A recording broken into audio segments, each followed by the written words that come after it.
Action!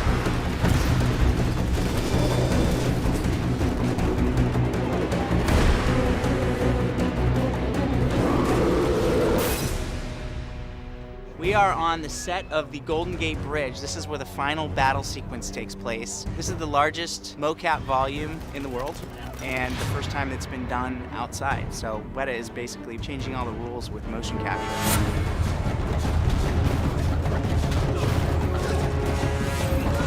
It was a world first. We had to create the Golden Gate Bridge as a live, physically built set, but we then had to have performance-captured apes on that bridge, and we therefore had to use all of the technology that Wyatt brought to a real location.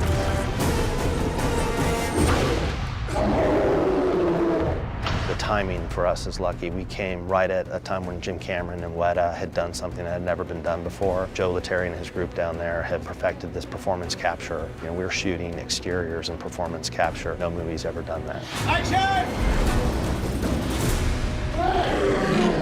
Well, what we did is we created these cameras that were able to see all the performance capture markers and information in daylight. It was kind of setting those up and hiding them so that when you're photographing the set, you don't see the cameras, but they're there and they're recording what the actors are doing. And then you have an actor who is in his full mocap suit, and he's in there acting with everyone that is in on the performance with him. It's a one big Velcro piece suit. They've upgraded to these infrared sensors the cameras can pick up outside in daylight. This is breaking new ground. It's really nice to be outside on the Golden Gate Bridge with real live action actors and cars as apes.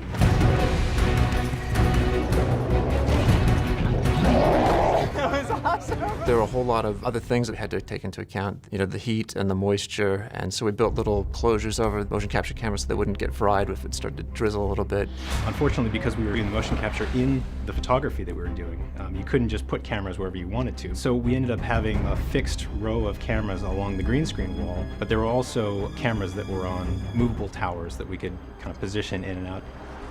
We came up with this quick recalibration process where we had the object of known dimensions and they would be put into the space to quickly recalibrate the cameras because we had to move them so much.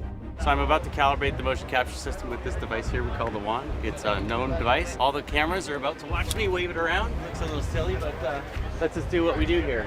This is our other calibration device. It's we call it the L-frame. It looks like the coordinate system and a graph. So we place it out here so the cameras can see it. And then between the wand and the L-frame, we can figure out where we are.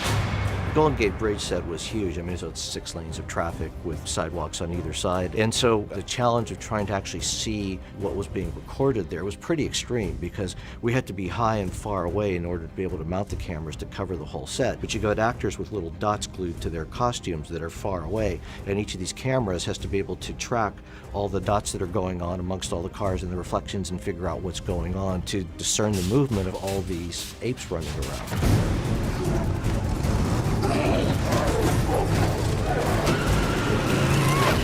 With the second unit stuff, they know what they're going to shoot, but a lot of the choreography happens 10 minutes before we're going to shoot it. So we'll choreograph a bit where all of the apes are coming over the railing and attacking the police officers. And then the next sequence where we're all parading over the cars, that's all real. The boom! And it starts to lift up, and then, maybe somebody grabs it or whatever. And then it's like, boom, boom, we all walk right in.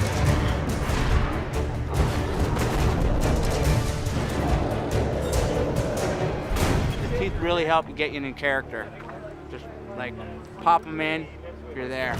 So the technique that we use is to first capture the scene with the performer, and then afterwards you'll do other things to try to fill in the missing gaps. Like you'll record the whole scene again so that we have information of what the camera might expect to see behind him. And so you have to paint in a lot of things to help take the performer out of the set. There's a lot of information that has to get gathered to recreate in a virtual world everything that you see in the real world. So much of what you're having to replace is very reflective because it's all about just a bunch of shiny cars. So you take an ape performer who's running down a row of cars and you're not only having to paint out them, but you're also having to deal with their reflection that's in the car they're standing on, the car in front of them, the car behind them. If the camera moves from here to here, the reflection changes quite a bit. The trickiest part about the whole thing was just trying to make sure we actually had coverage. We had up to 80 cars basically lined up in rows. There were lots of occlusion issues. You'd have ape performers that would be dipping in between and in amongst these vehicles. Action!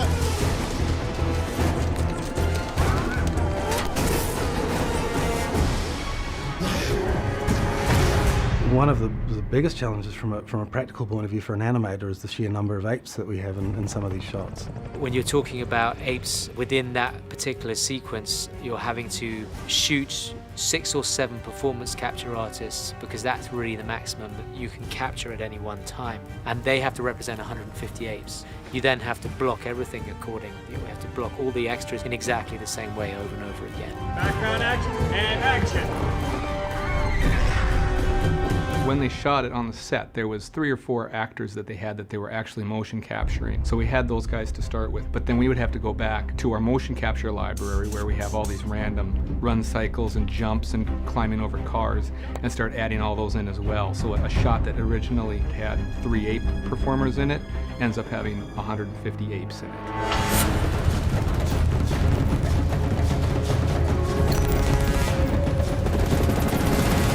It's getting the scale of the bridge. I mean, we could only build a section of the bridge, and then our plan was then we would extend the set digitally.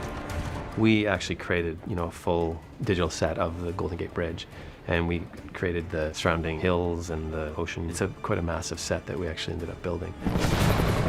When we first started, we started looking at the sequences that were being turned over, and we looked at the previs that was being done, and we started to try to break down where those actions were happening across the Golden Gate Bridge. It starts out with seeing the live plate shots of the bridge and getting a lot of photo reference of the actual bridge as well as the one that was on set. And from that, then it goes to the models department, and the models has to figure out how to match everything exactly. Once all that stuff passes through the models department, it comes to us, then we start all the procedural texturing. And then that is passed off to the lighting department to do the final render. There are lots of digital car extensions. In addition to just the cars that we see going off into the fog, there's also interaction with those vehicles. During the shoot, the special effects teams had rigged up some of the vehicles for those clean passes that we shot with hydraulic rigs and things that would actually shake the vehicles as if there were apes, running over them. We're doing digital hood and car roof replacements so that we can actually get dents and dings and take weight under the ape.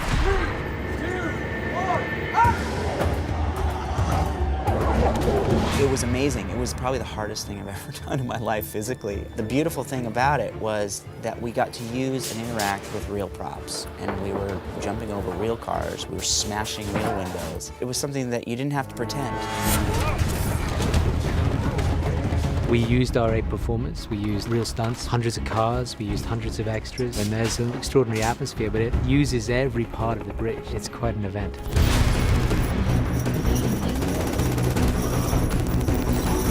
So that was one of the main breakthroughs of the film, was being able to really complete the 2 performance capture worlds coming together.